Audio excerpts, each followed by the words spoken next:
So I, 26, female, I'm getting married this week. There are just 5 days to go for the wedding, and I'm caught up in so much drama already. And it's all thanks to my sister and my dad. So that's great. For context, my dad has been a single father for the past 10 years since my mother passed away after a long, drawn out battle with the big C when I was 16. It was incredibly difficult for us, but more so for me because back then I realized that now nobody was in my corner and my sister would get to lord over me all she wanted to. My mother has treated both of us equally, but my dad definitely had a soft spot for my sister. And after my mom passed away, she would get away with everything that she did. But it was not that easy for me. My sister, Katie, is 2 years older than me and 10 times more annoying and entitled than anyone I know. She would literally treat me like her personal servant when I was younger. And every time that I protested, my dad would ask me to do what she wanted to do because apparently she was too fragile to do things for herself. That was just an act. I knew that. But my dad believed her, and it always helped that she had been a sickly child when she was younger. But as she grew up, she grew out of that. However, she still liked to pretend that she was chronically recovering from colds or several other common illnesses at any given point just to get out of doing her chores so that I would end up doing all the work around the house. Then she would just laze around in her room doing nothing. I used to find it incredibly annoying, but if I didn't do it, nobody else would do it because my dad would always be too tired after coming back home from work, and I did not want to bother him. Anyway, after I turned 18 and moved out for college, things started getting better for me because I didn't have to live with her anymore. We did not have any contact after college since I didn't like her, and we never really got along. Not only did she make me do all the work, but she was also not very nice to be around. She would constantly take pot shots at me and try to rile me up and just be generally annoying, so I was pretty glad to be out of the house. I miss my dad for sure, but then I wasn't going to sacrifice my sanity to live with my family. And I know a lot of people are going to find it weird that I used to actually get along with my dad, in spite of the fact that he was blatantly biased towards my sister. But I can't help it. We had a nice relationship, and it used to be that way until recently. It wasn't like I was a doormat for him. I would always protest and stand up for myself when he would be too much to deal with, and got into our fair share of fights over the years because of how biased he was towards Katie. But then at the end of the day, he was still my father, and I would make up with him eventually. I met my fiancé, Andy, in college, and after dating for almost 8 years, we finally decided to get married this year. We are in pretty good places in our respective careers, and it just felt like the right time. I can't say the same for my sister, though, since Katie has been doing pretty badly of late and has gone back to living with my dad. After she graduated, she had been living by herself for a couple of years, but then last year, she decided to quit her job to join her friend in their jewelry business. Unfortunately, it didn't exactly do well. They had done absolutely no research, and neither were they adequately prepared and just jumped into it without thinking much. So naturally, it was doomed right from the beginning. Not only did they burn through all the investment money that they had mostly raised from family and friends, but they were not even able to get any substantial amount out of the business. She had already quit her job, and after her business flopped, she had to shut it down, and since then, she has been unemployed. It's been almost 6 months, and she hasn't even bothered to start looking for another job, so she's completely reliant on my dad. He was planning on retiring in a couple of years, but now I don't think that's feasible anymore since he is supporting her.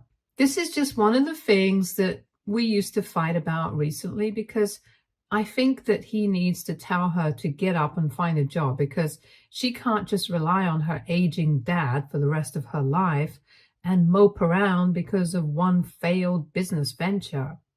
She needs to get out of there and do something about her life.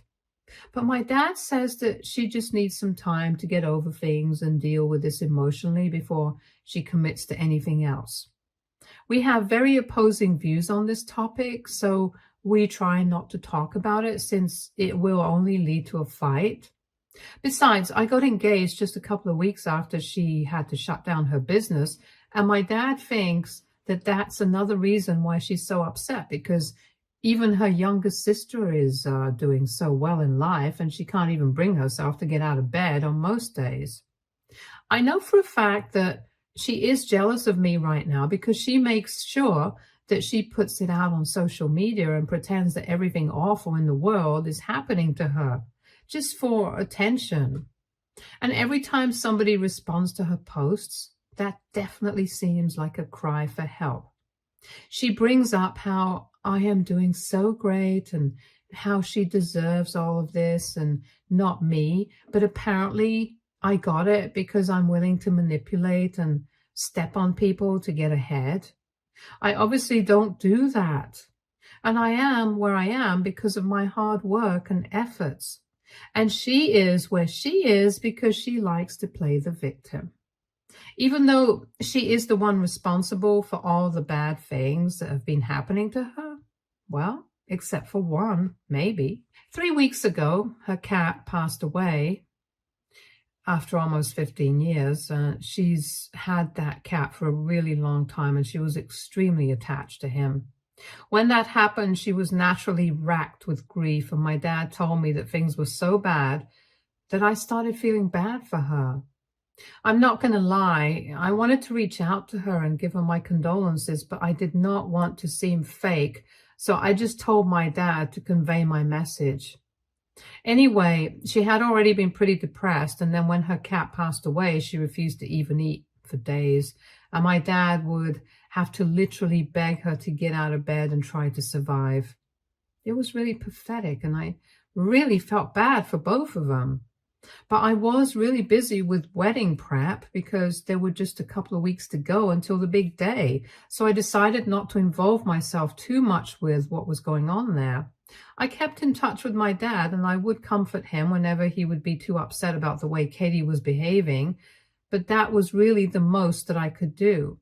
Anyway, I did not think that this would lead to any trouble for me, but a few days back, my dad contacted me to tell me that he would not be able to walk me down the aisle on my wedding day. I had obviously assumed that it would be him doing that, but I had called him to formally ask him to walk me down the aisle the day before that phone call.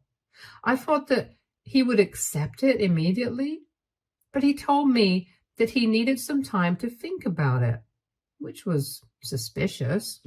And then he called me the next day to decline, and when I asked him why, since obviously I was perplexed, his reason just blew my mind.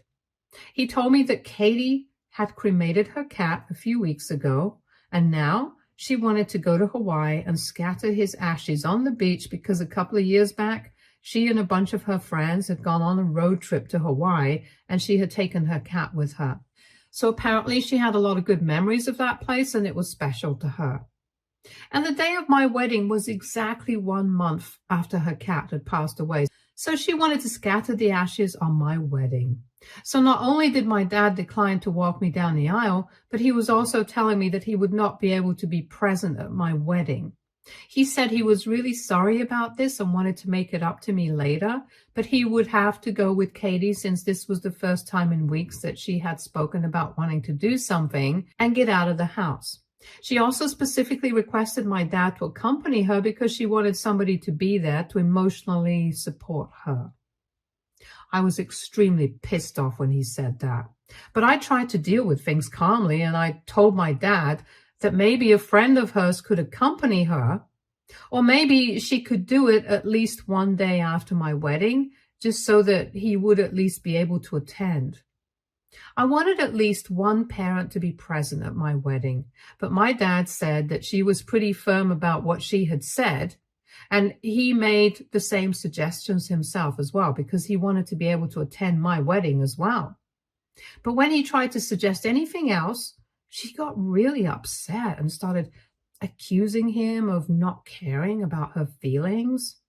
Apparently, according to her, on my wedding day, I would have loads of people around me who cared about me, but she only had my father, and she thinks that she should be the priority right now, since she's going through a really difficult phase in her life. When my dad said that he also believes that given her situation, she should be the priority at the moment, I completely lost my mind, and I told him that she has been his priority all his life, so I'm not surprised that he is ditching me on my wedding day just to be with her. I didn't even give him a chance to say anything else and just hung up and blocked him everywhere. I was very upset, and when I told Andy about it, he seemed to understand where I was coming from.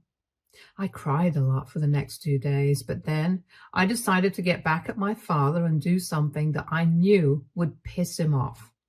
Since I knew that my sister was playing mind games with me and trying to piss me off, the right things to do would be to do something that I knew would piss them off. So instead of crying about it, I decided to ask my uncle to walk me down the aisle. My uncle is my dad's twin brother, and they absolutely loathe each other. I've known that ever since I was a kid, and I've seen firsthand how nasty they can get when they're around each other. Whenever they would meet each other at family events and stuff, they would constantly try to one-up each other, and it would make it awkward for everybody else around them. My grandparents tried really hard to get them to stop, but they just hated each other so much. It was very difficult to control them. Eventually, they grew out of it, and after my mom passed away, my dad stopped attending any event where he knew that my uncle would be present. I personally did not have anything against my uncle, and I could honestly sympathize with him because I knew what it felt like to have a sibling who you hated. But we did not have a particularly close relationship either. Anyway, after that conversation with my dad, I was so pissed off that I decided to go out of my way to contact my uncle and ask him to walk me down the aisle. He was pretty surprised when I did that and said that he didn't know what to say because he didn't think that we were close enough for that. But I told him that this was to make my dad upset because of what he had done. After that, I did not need to do any more convincing. He was pretty much on board as soon as he heard that this is going to piss my dad off. My uncle actually started laughing when I asked him if he wanted to be a part of this, even though they were in their 50s.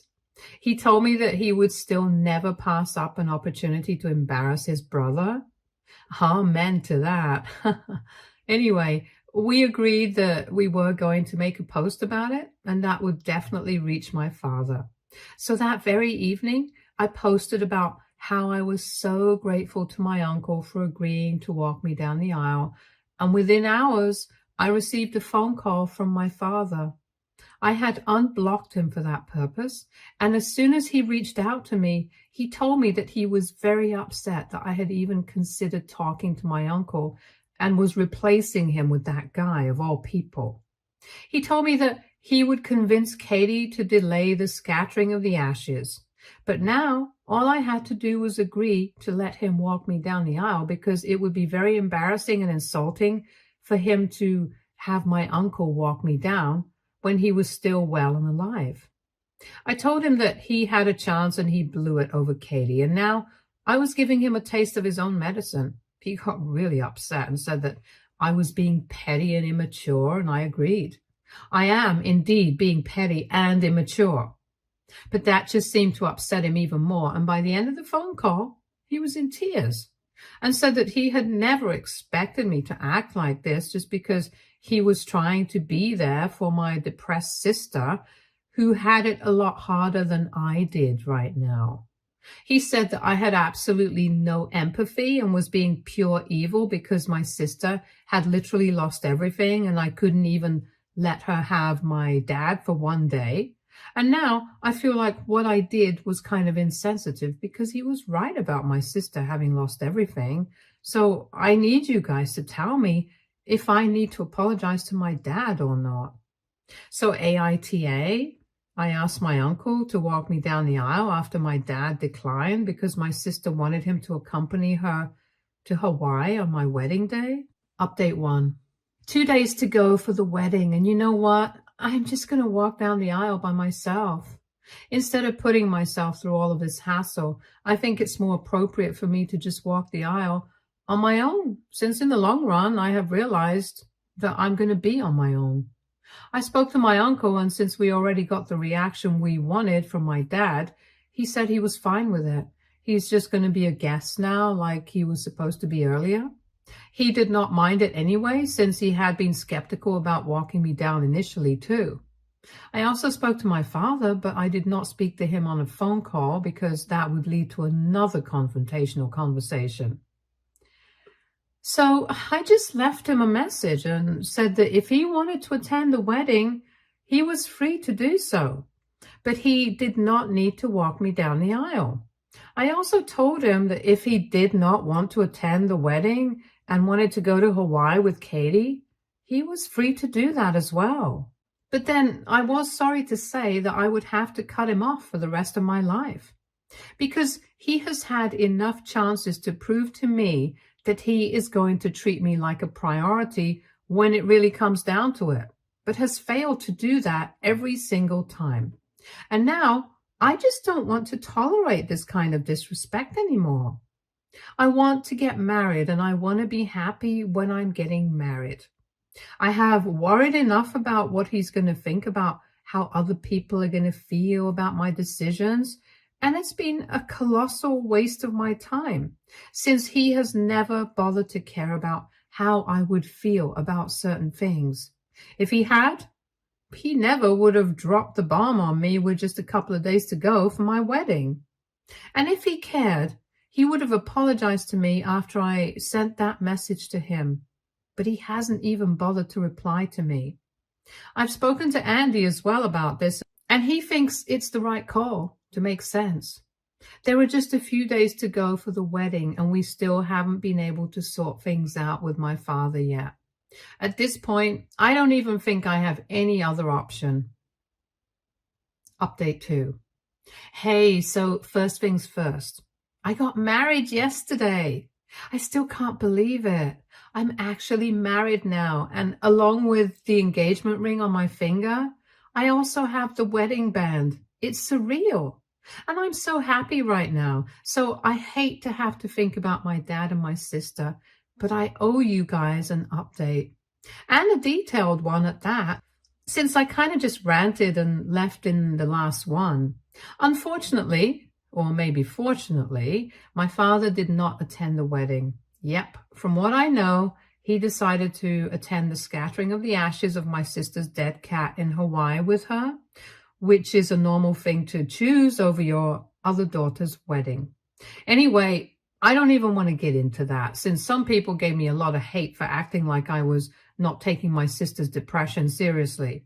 Look, I really feel bad for her, and that's something I'm going to stand by.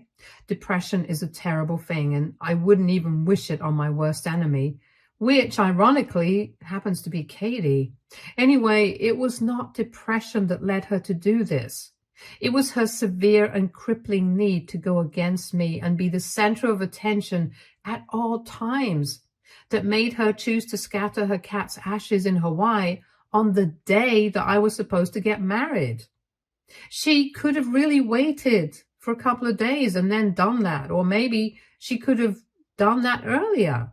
But she just had to do it the day of my wedding. I think it's not a coincidence. And she has always had something against me, so I refuse to believe that this is just her being depressed and acting out of it. Either way, depression is just an explanation, but it's not an excuse. So yeah, I'm not making fun of her, but I also refuse to let her off easy just because she's struggling. And coming to my dad, that's just another story altogether. I don't even know what to say about him except that he has let me down for the umpteenth time. And this time, I'm not going to forgive him. It's going to be difficult going through life without any parents at all in my corner. But let's be real. He has never been in my corner anyway. For him, life has always been about Katie, and I can see that crystal clear now. I was a fool to believe that things could ever change. He chose not to attend my wedding, and he was very clever about it. He did not let me know until after the ceremony. So until then, I was still very confused as to whether he would be attending or not. Since I had left him a message earlier, but he did not reply to that, I just kept checking my phone. But then, after I had walked down the aisle and everything was done, I realized that he would not be showing up. And it was then that he chose to text me, saying that he was in Hawaii with Katie and he had decided to attend the scattering of the ashes because Katie needed him more than I did. She was more emotionally dependent on him, and he said that he was sorry, but he hoped that I would understand. I still would have found that message meaningful if he hadn't chosen to say that my petty and immature behavior earlier with my uncle and stuff had also really put him off. And he thought that it was best for us to stay apart for a while now. And that was another reason why he was not attending. I'm not going to deny the fact that it was petty, but honestly, the only reason I did that was because I always felt ignored after my mom passed away. And I'm not going to bother to pretend that what I did was not immature. But what else could I have done? I just wanted to do something to piss him off because I wanted to know that he actually cared. And maybe he did, but clearly not enough to show up for me. Anyway, the message really annoyed me, and it was the day of my wedding, so I wanted to be happy. So I just blocked him and moved on with my day. Also, he had already chosen not to come to the wedding, so sending a message to tell me that he was not attending was pretty redundant. People did ask about why my father and my sister were absent from the wedding, and I chose to be completely honest with them and told them the real reason. I figured that this reflected poorly on them and not on me, so I had no reason to hide anything. Most people were just speechless, and others found it quite hilarious, but in a pretty sad way. Anyway, I think pretty much the entire family knows now that my dad skipped my wedding to go to Hawaii with Katie to scatter the ashes of her cat. He couldn't even spare one single day for me, and that is his biggest failure as a father, I think. But I still had a pretty fun time, and nothing can change that. My wedding day is still going to be the best day of my life so far. I know I get to spend the rest of my life with the man I love the most, and I've made up my mind that he's going to be my only family from now onwards. Update 3. Hey, so it's been a week since my wedding. It still feels great to say that. Anyway, Andy and I are supposed to go on our honeymoon in a couple of days, but obviously my dad and Katie just cannot stand to see me happy. So they decided that this is the perfect time to confront me about what I had been telling people at the wedding about why they were not present there. 3 days back, Katie texted me. I hadn't blocked her. I had just blocked my father, but after reading her text, I felt like blocking her as well because it was just so annoying that she felt like she had higher moral ground here. Just for the record, the only reason I haven't blocked her yet is because in case something happens to my father, I want to be able to know about it. And I know that in spite of our differences, I'm sure that she is still going to inform me in case of an accident or illness or whatever. Anyway, that's literally the only reason why I have still given her access to me. I know that most people would advise me to go no contact, but I don't think it's possible for me because just because my dad has been a terrible father to me does not necessarily mean I have to also be a terrible daughter to him. This might not make sense to a lot of people, but these are my morals and I'm going to stick to it. So I would appreciate it if people did not comment on this. Now, coming to the message, that she had sent me. She said, "Hey, we just came back from Hawaii and we have already been contacted by many of our relatives and they think that we were wrong for choosing the day of your wedding to scatter my cat's ashes. I'm not surprised that you chose to tell everybody this story and portray us in a negative way, but I'm just disappointed that you are still picking on me even though you know that I'm going through a very difficult time in my life. I really wish that you hadn't talked crap about me and Dad because we are family, and you of all people should understand that it's very difficult to lose a loved one. I really hope that you would have had more compassion for me, but anyway, that's obviously not the case. Dad has also noticed that you have blocked him and he's very upset about that. So I think you should undo that. And honestly, all I have to say is that you need to be a little more thoughtful towards us. You can't just go through life thinking about nobody apart from yourself and expect people to be okay with that. I hope you understand what I'm getting at and apologize. And even if you don't, I'm not going to be surprised because if you're still choosing to hate on me at this time, there's very little that I can expect from you. The tone of the message itself pissed me off really bad. And then the content, I don't even want to say anything about it because I might end up cursing her out here. It was so pretentious and holier than thou that I honestly wanted to just block her. But then, after thinking about it for a while, I decided to craft my own reply to it and sent it back to her. "Hey, Katie, I did tell our relatives about why you and Dad were not present at the wedding. I decided to be honest about it because I'm not a liar. Also, by deciding not to show up for my wedding, you pretty much put yourself in that position, and I think it's very unfair to expect me to cover up for you people, especially given the current circumstances, since both of you have been nothing but unkind to me. You guys couldn't even think about me on my wedding day and try to put me first just for one day. So I really don't think I have anything to apologize for. If Dad is upset about the fact that I blocked him, he probably should have thought things through earlier instead of regretting it now. I've already made up my mind. I don't want any contact with either of you two, so I would really appreciate it if you did not contact me after this. Unless it's an emergency, then you can text me or call me. But unless there's any urgent situation, I really wish that you would not contact me at all. I have no interest in speaking to either you or Dad. Both of you have hurt me a lot in the past few years, and I agree with what Dad said. It would be for the best if we spent some time apart for now. I'm a married woman now, and I want to spend the next couple of years trying to enjoy my life with my husband. Right now, he is the only family that I have. I wish you both all the best in your life. Goodbye." After showing it to Andy, I sent that message, and she just replied to it in a couple of minutes. She said that she would respect my wishes and also added that my dad was still very upset about my decision not to speak to them, but I couldn't help that. They brought this onto themselves. I know Katie's happy that she won't have to speak to me, and if my dad really is that upset, well, too bad, because like I said, this is his own fault. Anyway, I'm just going to try and enjoy my honeymoon now. We've been planning for this for a really long time. And I deserve to have fun now. Stay tuned for more stories from Argo Relationships.